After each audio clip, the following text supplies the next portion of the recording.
মৰমৰ ছাত্ৰ ছাত্ৰীসকল, তোমালোকৰ প্ৰিয় চেনেল ইংলিছ লাৰ্ণিং আছামলৈ মই তোমালোকক স্বাগতম জনাই আজি অনুষ্ঠিত হোৱা HSLC ফাইনেল এক্সামিনেশ্যন 2026 ছ'চিয়েল ছায়েন্সৰ কুৱেশ্যন পেপাৰখনৰ সেট বিৰ কুৱেশ্যন পেপাৰখনৰ MCQ 45টা তোমালোকৰ আগত উত্তৰসমূহ আলোচনা কৰিব বিচাৰিছোঁ। যিসকল মৰমৰ ছাত্ৰ ছাত্ৰীৰ সেট বি পঢ়িছে নিশ্চয় তোমালোকে এইখিনি মিলাই চাবা, আৰু যিসকলৰ পৰা নাই তোমালোকেও কুৱেশ্যনৰ লগত এই আনচাৰসমূহ মিলাই চাবা।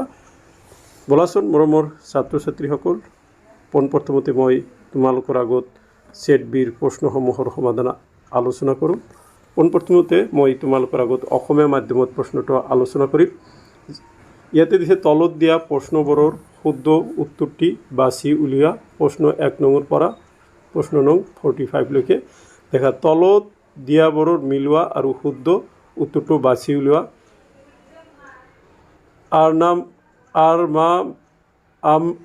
মামলাই ইয়াতে দিছে মহাৰাষ্ট্ৰ।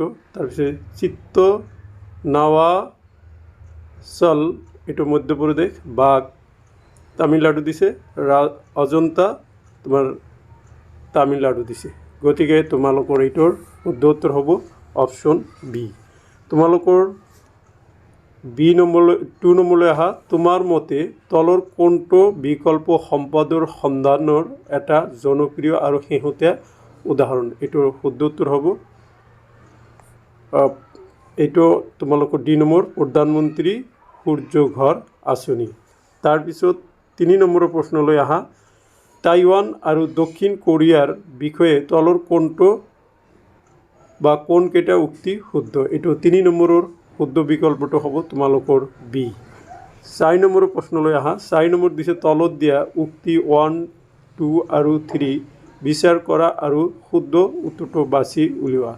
ইয়াতে দিয়া হৈছে 4 নম্বৰৰ শুদ্ধ উত্তৰ হ'ব বি, 2 আৰু 3।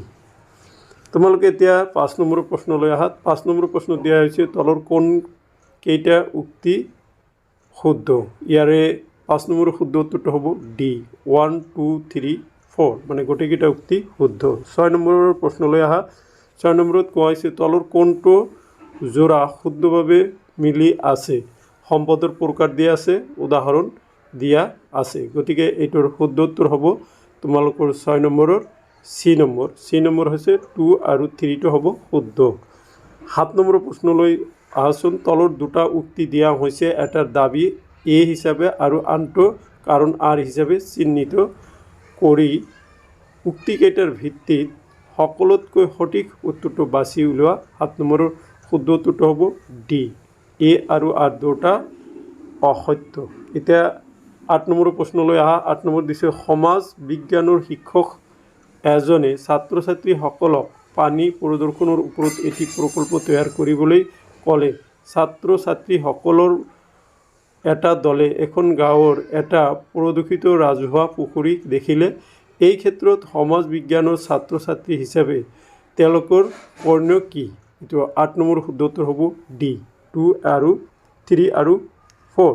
এতিয়া 9 নম্বৰৰ প্ৰশ্নলৈ আহা। তলত দিয়া গেছৰ যোৰাবোৰৰ কোনটো ভূপৃষ্ঠৰ প্ৰতিফলিত সৌৰ শক্তি শোষণ কৰি ৰাখে? এইটো 9 নম্বৰৰ শুদ্ধ উত্তৰ হ'ব চি, কাৰ্বন ডাই অক্সাইড আৰু মিথেন। 10 নম্বৰৰ প্ৰশ্নলৈ আহা। 10 নম্বৰত দিয়া হৈছে যে তলৰ ইয়াতে দিছে দেখা 10 নম্বৰৰ শুদ্ধ উত্তৰ তোমালোকে দিবা এ নম্বৰ। এ আৰু আৰ উভয় সত্য আৰু আৰ এৰ শুদ্ধ ব্যাখ্যা। 11 নম্বৰলৈ আহা। 11 নম্বৰত দিয়া হৈছে তলৰ পাঁচখন মহাদেশৰ মৰুকৰণৰ দ্বাৰা আক্ৰান্ত ঠাইৰ শতাংশ উল্লেখ কৰা হৈছে। শুদ্ধ ক্ৰমটো উলিওৱা। 11 নম্বৰৰ শুদ্ধ উত্তৰটো হ'ব ডি নম্বৰ, উত্তৰ আমেৰিকা। এইটো তোমালোকে দিব লাগিব। তাৰপিছত 12 নম্বৰৰ প্ৰশ্নলৈ আহাচোন। তলত দিয়াবোৰ মিলোৱা আৰু শুদ্ধ উত্তৰটো বাছি উলিওৱা। প্ৰশান্ত মহাসাগৰ দিছে, এছিয়া মহাদেশ দিছে, আটলাণ্টিক মহাসাগৰ দিছে, উত্তৰ আমেৰিকা দিছে। ইয়াৰ 12 নম্বৰৰ শুদ্ধ উত্তৰ হ'ব বি নম্বৰ। এতিয়া তোমালোকে 13 নম্বৰৰ প্ৰশ্নলৈ আহা। তলত দিয়া তালিকাখনৰ খালী ঠাইবোৰ পূৰণ কৰিবলৈ শুদ্ধ বিকল্পটো বাছি উলিওৱা। এইটো 13 নম্বৰৰ শুদ্ধ উত্তৰ হ'ব এ। তাৰপিছত 14 নম্বৰ ভাৰত মহাসাগৰ সম্পৰ্কে তলৰ কোনটো বিকল্প শুদ্ধ 14 নম্বৰৰ শুদ্ধ উত্তৰ হ'ব ডি কেৱল 1 আৰু 2 15 নম্বৰ ব্ৰহ্মপুত্ৰ উপত্যকা বানপানীৰ সমস্যাৰ উদাহৰণটো হৈছে এটা এইটো 15 নম্বৰ হ'ব চি এটা পৰিৱেশৰ আঞ্চলিক সমস্যা 16 আঙ্গাৰলেণ্ড হৈছে এইটো এ নম্বৰ এইটো হ'ব 16 এ পেঞ্জিয়াৰ উত্তৰ অংশ তাৰপিছত 17 নম্বৰলৈ আহা 17 নম্বৰ দিয়া আছে 2011 চনৰ লোকপিয়ল অনুসৰি তলৰ কোনটো জোৰ শুদ্ধভাৱে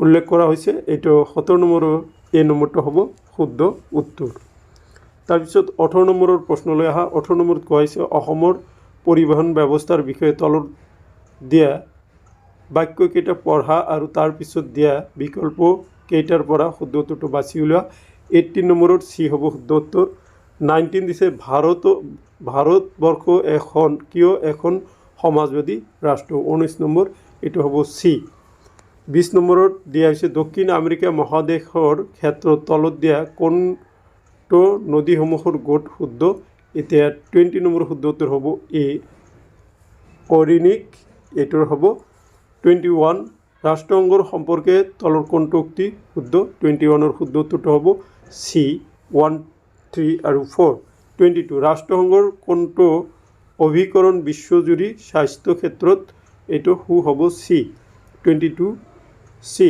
তাৰপিছত 23 তলৰ কোনটো জোৰ শুদ্ধভাৱে মিলোৱা হৈছে এইটো তোমাৰ 23ত হ'ব এ নেটো এইটো হ'ব তাৰপিছত 24লৈকে আহা 24ত কোৱা হৈছে ধৰা হওক তুমি বাছেৰে গুৱাহাটীৰ পৰা ডিব্ৰুগড়লৈ গৈ আছা আৰু এখন চেকেৰে তুমি তোমাৰ বাছ ভাড়া দিব বিচাৰিছা বাছখনৰ পৰিচালকজনে চেকখন ল'বলৈ অস্বীকাৰ কৰিছে এতিয়া 24ৰ শুদ্ধ উত্তৰটো হ'ব এ 25 লৈ আহা 25ৰ ভাৰতবৰ্ষৰ সংবিধানৰ বিষয়ে তলৰ কোন দিয়া বিকল্পৰ পৰা শুদ্ধ উত্তৰ বাছি ওলোৱা এইটো 25ৰ শুদ্ধ উত্তৰ হ'ব বি 26 লৈ আহা ভাৰতবৰ্ষত কাগজী মুদ্ৰা কোনে ছপা কৰে এইটো ভাৰতীয় কেন্দ্ৰীয় বেংক ভাৰতীয় ৰিজাৰ্ভ বেংক চি হ'ব 27 নীতি আয়োগৰ সমিতিখনৰ গাঁথনি কিছু অংশৰ বিষয়ে তলত দিয়া খালী ঠাইবোৰ পূৰণ কৰা এইটো 27ত তোমাৰ এইটো বি নম্বৰ হ'ব বি নম্বৰটো তোমালোকে শুদ্ধ দিব লাগিব তাৰপিছত তোমালোকে 28লৈকে আহা 28ত কোৱা হৈছে তো অশুদ্ধ উক্তিটো বাছি উলিওৱা 28ত ডি হ'ব অশুদ্ধ উক্তি 29 হ'ব দেশৰ মুঠ জাতীয় আয়ক মুঠ জনসংখ্যাৰে হৰণ কৰিলে এইটো 29ৰ শুদ্ধ উত্তৰ হ'ব চি জনমূৰি আয় হ'ব 30 নম্বৰত দিছে কলা ধন সম্পৰ্কে শুদ্ধ উক্তি কেইটা বাছি উলিওৱা এইটো 30ত হ'ব তোমাৰ বি নম্বৰ যে উক্তি 2 আৰু উক্তি 3 শুদ্ধ 31 লৰ্ড কাৰ্জনে বংগ বিভাজনৰ আঁচনিৰ সূচনা কৰিছিল এইটো 31ত তোমালোকে এ হিন্দু মুছলমানৰ মাজত সম্প্ৰীতি নষ্ট কৰিবলৈ এ 1 2 3 শুদ্ধ তাৰপিছত 32ৰ শুদ্ধ উত্তৰটো তোমালোকে দিব লাগিব 32 এ হ'ব 33ৰ 1905 চনৰ কোন তাৰিখে বংগভংগ হৈছিল এইটো 33ত তোমালোকে চি নম্বৰ 16 অক্টোবৰ তাৰপিছত তলৰ দিয়াবোৰ মিলোৱা আৰু শুদ্ধ বিকল্পটো বাছি উলিওৱা এইটো 34ত তোমালোকে দিব লাগিব এ নম্বৰ 35 নম্বৰ লৈ চোৱা 35ত দিছে বংগীয় কলা সংসদ 1907 চনৰ লক্ষ্য আছিল 35ৰ শুদ্ধ উত্তৰ হ'ব এ পাশ্চাত্য কল্যাণ প্ৰভাৱেৰে ভাৰতীয় চিত্ৰকলাৰ ভেটি ঘৰা তাৰপিছত 36লৈকে আহা 36ত কোৱা হৈছে এনচাৰটো হ'ব 36ৰ তোমালোকৰ আনচাৰ দিব লাগিব ডি নম্বৰ 37ত তোমালোকে শুদ্ধ উত্তৰটো হ'ব 36ত এ হ'ব 36ত এ হ'ব 37ত তোমালোকে ডি নম্বৰ দিব লাগিব 38ত হ'ব এ 39ত তোমালোকে দিব লাগিব চি অৰ্থনৈতিক শোষণ তাৰপিছত তোমালোকে দেখা 40ত তোমালোকে কোৱা হৈছিল গান্ধীজীৰ কৰিম কিংবা মৰিম শ্লোগানটো প্ৰধানতঃ কোনটো আন্দোলনৰ লগত জড়িত এইটো 40 ডি ভাৰত ত্যাগ আন্দোলনৰ লগত 41ত তোমালোকে শুদ্ধ উত্তৰটো হ'ব 41ত বি আৰু 42ত হ'ব তোমালোকৰ শুদ্ধ উত্তৰটো দিব লাগিব বি নম্বৰ বাল গংগাধৰ তিলক স্মৃতিত।